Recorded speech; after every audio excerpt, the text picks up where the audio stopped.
ഷാഫി രാഹുൽ ഫിറോസ് ത്രയത്തെ പേടിയുണ്ടോ? മലബാറിന്റെ യുവജന സംഘടനാ സംവിധാനത്തെ ആകെ ഇളക്കാൻ കഴിയുന്ന യുവജന സംവിധാനത്തെ, അങ്ങനെ ഒരു നേതൃത്വത്തെ ഭയന്നുകൊണ്ടുള്ള വേട്ടയാടലാണ് ഇപ്പോൾ നടക്കുന്നത് എന്നുള്ളതാണ് കോൺഗ്രസ് കാണുന്നത്, UDF കാണുന്നത്. UDF കോൺഗ്രസോ അങ്ങനെ പറയുന്നൊന്നുമില്ല. N ശ്രീകുമാർ മൂപ്പര വായിൽ തോന്നുന്ന അങ്ങ് പറയാണ്. PK ഫിറോസിനെ ജയിലിലിട്ടത് മുസ്ലിം ലീഗിനായിട്ടുള്ള ആളുകൾ കൊടുത്ത പരാതിന്റെ പുറത്താണ്. അയാളെ വെറുതെ പറഞ്ഞ് അപമാനിക്കാതിരിക്കും ശ്രീകുമാർ. ഈ വിഷയത്തിൽ നിങ്ങൾ PK ഫിറോസിനെയും കൂടെ വെറുതെ ഇൻസൾട്ട് ചെയ്യരുത്. അതും ഇതുമായിട്ട് യാതൊരു ബന്ധവുമില്ല. അയാളെ CPM പിടിച്ച് ജയിലിട്ടൊന്നുമല്ല. അപ്പോട്ടെ ശ്രീകുമാറിന്റെ അതിൽ കൂടുതൽ പ്രതികരിക്കാൻ ഞാൻ ഉദ്ദേശിക്കുന്നില്ല. പക്ഷെ വേറൊരു കാര്യം മാധു തുടക്കം മുതൽ പറയുന്നതും പൊതുവെ മലയാളികൾക്ക് തോന്നുന്നതായ ഒരു കാര്യമുണ്ട്. അതെന്താണെന്ന് വെച്ചാൽ, പാലക്കാട്ട് രാഹുലിനെ പെട്ടി എന്ന് പറഞ്ഞ് പീഡിപ്പിച്ചു, അപ്പൊ പിന്നെയും പോലീസ് പരിശോധിക്കുന്ന സമയത്ത് അത് ട്രിഗർ ചെയ്യുന്നതാണെന്ന്. ആ ലോജിക്കിന്, ആ പറയുന്നതിനുള്ള അബദ്ധം മറുപടി മാധുവിന്റെ തന്നെ ഇൻട്രോയിലുണ്ട്. അതെന്താണെന്ന് വെച്ചാല്, നിങ്ങൾ പറയുന്നത്, കേരളത്തിലുള്ള ആളുകൾ എല്ലാവരും വിശ്വസിക്കുന്നത് പാലക്കാട്ടെ ആ പെട്ടി വിവാദത്തിൽ രാഹുൽ മാങ്കൂട്ടത്തിന് നേട്ടമുണ്ടായിട്ടുണ്ടെന്നാണ്. നേട്ടമുണ്ടായിട്ടുണ്ടെങ്കിൽ ആ അനുഭവം പോസിറ്റീവായിട്ടാണ് അദ്ദേഹത്തിന്റെ മെമ്മറിയിൽ ഉള്ളതെങ്കിൽ അതിനുശേഷം ഒരു പോലീസ് ഉദ്യോഗസ്ഥൻ പെട്ടി നോക്കണമെന്ന് പറയുമ്പം അയാൾ ഇങ്ങനെ വയലന്റ് ആവില്ല. അപ്പൊ അതിൽ നിന്ന് നമുക്ക് ഇപ്പൊ മനസ്സിലാവുന്ന ഒരു കാര്യം, പാലക്കാട്ടെ പെട്ടി വിവാദത്തിൽ രാഹുൽ മാങ്കൂട്ടത്തിൽ ഏതോ തരത്തിൽ പെട്ടുപോയിട്ടുണ്ടായിരുന്നു. കഷ്ടിച്ച് രക്ഷപ്പെട്ടതായിരിക്കാനാണ് സാധ്യത. അല്ലെങ്കിൽ അയാൾ ഇങ്ങനെ വെറിയിടാവേണ്ട ആവശ്യമില്ല. നിങ്ങൾ പറഞ്ഞ ആ ഒരൊറ്റ കാര്യത്തെ പറ്റി മാത്രമാണ് ഞാൻ പറയുന്നത്. ഇത് പെട്ടി വിവാദമല്ല, ഇത് വ്യാജ പെട്ടി വിവാദമാണ്. കാരണം ഇവിടെ പെട്ടിയില്ല. പാലക്കാട്ട് പത്രസമ്മേളനം നടത്തി രാഹുൽ ഇങ്ങനെ പെട്ടി കാണിച്ച് ഇതിൽ പൈസ വെച്ചിട്ടുണ്ടെങ്കിൽ രാസപരിശോധന നടത്തിക്കോളൂ എന്നൊക്കെ പറഞ്ഞിട്ടുണ്ടായിരുന്നു. ഇനി ജിൻഡോ ജോൺ ഇവിടെ പറഞ്ഞ കാര്യങ്ങൾക്കെല്ലാമുള്ള മറുപടി ഇന്ന് ഉച്ചയ്ക്ക് അഡ്വക്കേറ്റ് മാത്യു കുഴൽനാടൻ പറഞ്ഞിട്ടുണ്ട്. അതായത് രാഹുലിന്റെയും ഷാഫിയുടെയും വാഹനം പരിശോധിക്കുന്നതിന് മുന്നേ അവിടെ വെച്ച് Mathew Kuzhalnadan MLA, PC Vishnunath senior MLA, Sunny Joseph senior MLA, KPCC president, ഇവർ 3 പേരും പോകുന്ന വാഹനം തടഞ്ഞു. പോലീസ് പരിശോധിക്കാൻ തുടങ്ങിയപ്പം PC വിഷ്ണുനാഥ് വളരെ മെല്ലെ പറഞ്ഞു, KPCC പ്രസിഡന്റ് ആണേ, നമുക്കറിയാം PC വിഷ്ണുനാഥ് അങ്ങനെയാണ് പറയാം.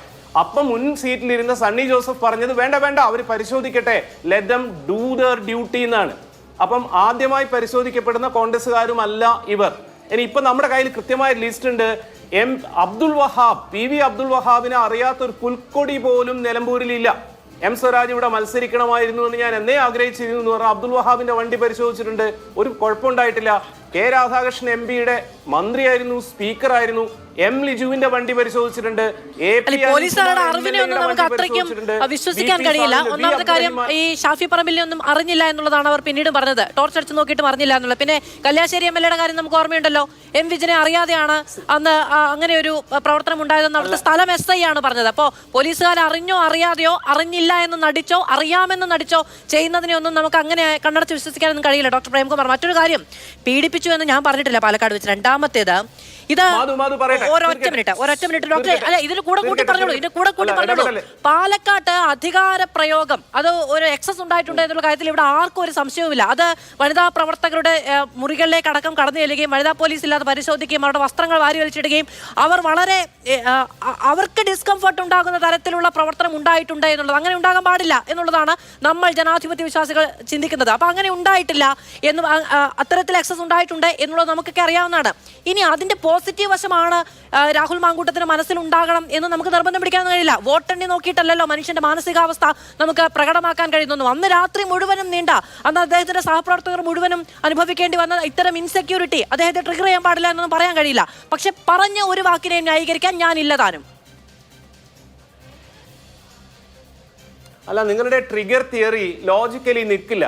കാരണം ഒരു അനുഭവത്തിൽ നിന്ന് ഒരാൾക്ക് പോസിറ്റീവായ എക്സ്പീരിയൻസ് ഉണ്ടായിട്ടുണ്ടെങ്കിൽ സെയിം ഓർ സിമിലർ എക്സ്പീരിയൻസ് ഉണ്ടാവുമ്പോൾ അയാൾ വെറീഡ് ആവില്ല, ഹാപ്പി ആവുകയാണ് ചെയ്യുക. ഇതാ പിന്നെയും ലോജിക്കാണ്. അല്ല, അതാണ് ഞാൻ പറഞ്ഞത്. വോട്ട് വെച്ച് നോക്കിയിട്ടല്ല മനുഷ്യന്റെ മാനസികാവസ്ഥ ന്യായീകരിക്കപ്പെടുക എന്നുള്ളത് ഡോക്ടർ പ്രേംകുമാർ. പിന്നീട് അതിൽ വോട്ടിൽ അങ്ങനെ പ്രതിഫലിച്ചു എന്നുള്ളതല്ല, ആ അനുഭവം, ആ പരിശോധനകളുടെ അനുഭവം, അല്ലെങ്കിൽ അന്ന് അദ്ദേഹത്തിന്റെ സഹപ്രവർത്തകർ അനുഭവിക്കേണ്ടി വന്ന ബുദ്ധിമുട്ട്. അന്ന് ഞാൻ ആ രാത്രി അവിടെ റിപ്പോർട്ട് ചെയ്യാനുണ്ട്. അവിടുത്തെ വനിതാ കോൺഗ്രസ് നേതാക്കളുടെ മുറിയിലേക്ക് കടന്നു ചെല്ലുമ്പോൾ അവർ കണ്ണീരോട് കൂടിയാണ് മാധ്യമപ്രവർത്തകരോട് സംസാരിച്ചത്. അതൊക്കെ നമുക്ക് ഓർമ്മയുണ്ട്. അതൊന്നും വലിച്ചിടയ്ക്കാതിരിക്കുന്നതായിരിക്കും നല്ലത്. അപ്പൊ അത് പോസിറ്റീവായി മാത്രം സ്വാധീനിച്ച, പോസിറ്റീവായിട്ടുള്ള എപ്പിസോഡുകൾ മാത്രമുള്ള ഒരു പ്രോസസ് ഒന്നുമല്ല. ആ സീനിൽ, ആ സീരീസിൽ അങ്ങനെ പല ബുദ്ധിമുട്ടുകൾ ഉണ്ടായിട്ടുണ്ട് എല്ലാ മനുഷ്യർക്കും. രാഹുൽ മാങ്കൂട്ടത്തിൽ പോലും പറയാത്ത അദ്ദേഹത്തിന്റെ അനുഭവത്തെ പറ്റി എങ്ങനെയാണ് മാധു ഇത്ര വാചാലയാവുന്നുള്ള കാര്യത്തിൽ എനിക്ക് വലിയ അത്ഭുതം തോന്നുന്നു. നെഗറ്റീവ് ആണെങ്കിൽ പോലും അങ്ങേക്ക് എങ്ങനെയാണ് ബോധ്യമുണ്ടാവുക? എന്റെ ബോധ്യത്തെ കുറിച്ച് അങ്ങ് ചോദിക്കുമ്പോൾ അദ്ദേഹത്തിന് അത് വളരെ അനുഭവം മാത്രമായിരിക്കുമെന്ന് അങ്ങ് എങ്ങനെയാണ് ബോധ്യപ്പെടുക? എനിക്കും അങ്ങേക്കും ഒരേ തട്ടിലായിരിക്കണം സൗഹൃദം, അല്ലെ? ഒരേ തട്ടിലുള്ള സൗഹൃദത്തിനുള്ള സാധ്യതകളായിരിക്കും ഉണ്ടാവുക, അല്ലെ? അപ്പൊ എനിക്ക് തോന്നുന്നതിൽ അല്ലെങ്കിൽ എനിക്കറിയാവുന്ന മാനസികാവസ്ഥയെ കുറിച്ച് അങ്ങേക്ക് സംശയമുണ്ടെങ്കിൽ അങ്ങേക്ക് അറിയാവുന്ന മാനസികാവസ്ഥയെ കുറിച്ച് എനിക്ക് സംശയം ഉന്നയിക്കാൻ സാധ്യത അവിടെ അവശേഷിക്കുന്നുണ്ട്. ഡോക്ടർ പ്രേംകുമാർ. തീർച്ചയായും. പക്ഷെ മാധു, ഞാൻ പറഞ്ഞ എന്താണ്, പാലക്കാട്ടെ പെട്ടി വിവാദത്തിൽ രാഹുലിന് മെച്ചമാണ് ഉണ്ടായിട്ടുള്ളതെങ്കിൽ അങ്ങനെ നിങ്ങൾ പറയുന്നുണ്ട്. അങ്ങനെയാണെങ്കിൽ അടുത്ത തവണ ഇതേ എക്സ്പീരിയൻസ് വരുമ്പോൾ അയാൾ ഹാപ്പി ആവുകയാണ് വേണ്ടത്. അത് എല്ലാവരുടെ കേസിൽ ആപ്ലിക്കബിൾ ആയ സാധനമാണ്. അപ്പൊ ഇത് രണ്ടും കൂടെ ഒന്നിച്ച് പോവില്ല എന്ന് മാത്രമാണ് ഞാൻ പറഞ്ഞിട്ടുള്ളത്, അല്ലാതെ അല്ല. പിന്നെ നിങ്ങൾ വിചാരിക്കുന്ന പോലെ അവിടെ ഡോറ് തുറക്കാൻ പറയുന്ന പോലീസുകാരനല്ല തീരുമാനിക്കുന്നത് ആരെ പരിശോധിക്കണം എന്നുള്ളത്. സ്റ്റാറ്റ്യൂട്ടറി സർവൈലൻസ് ടീം എന്ന് പറയുന്ന SST എന്ന് പറയുന്ന ഒരു യൂണിറ്റ് ആണ്. അതിനെ നിയന്ത്രിക്കുന്നത് സംസ്ഥാന സർക്കാരിലുള്ള ഉദ്യോഗസ്ഥന്മാർ പോലും അല്ല.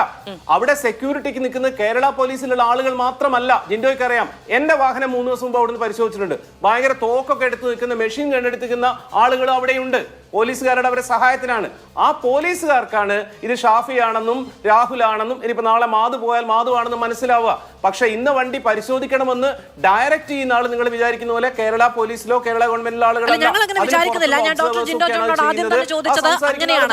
ഞങ്ങൾ വിചാരിക്കുന്നില്ല അങ്ങേക്ക് അതിലൊരു ധാരണക്കുറവുണ്ട് എന്ന് പറഞ്ഞ് ഞാൻ അങ്ങേ കുറച്ച് കാണാൻ ശ്രമിക്കുന്നില്ല. പക്ഷെ മറ്റുള്ളവർക്ക് ധാരണക്കുറവുണ്ട് എന്ന അമിത ആത്മവിശ്വാസം അങ്ങേക്കുണ്ട് കേട്ടോ. അത് ഞാൻ ഡോക്ടർ ജിൻഡോ ജോണിനോട് ചോദിച്ചു അങ്ങനെ പരിശോധന പാടില്ല എന്ന ഒരു പ്രിവിലേജ് എവിടെയെങ്കിലും കൽപ്പിക്കപ്പെട്ടിട്ടുണ്ടോ എന്നുള്ളത്. മറ്റുള്ളവർക്ക് ധാരണ കുറവാണ് എന്ന് ചിന്തിക്കാനുള്ള അങ്ങയുടെ അമിത സ്വാതന്ത്ര്യത്തെ ഞാൻ ബഹുമാനിക്കുകയും ചെയ്യുന്നു. ഡോക്ടർ പ്രേംകുമാർ.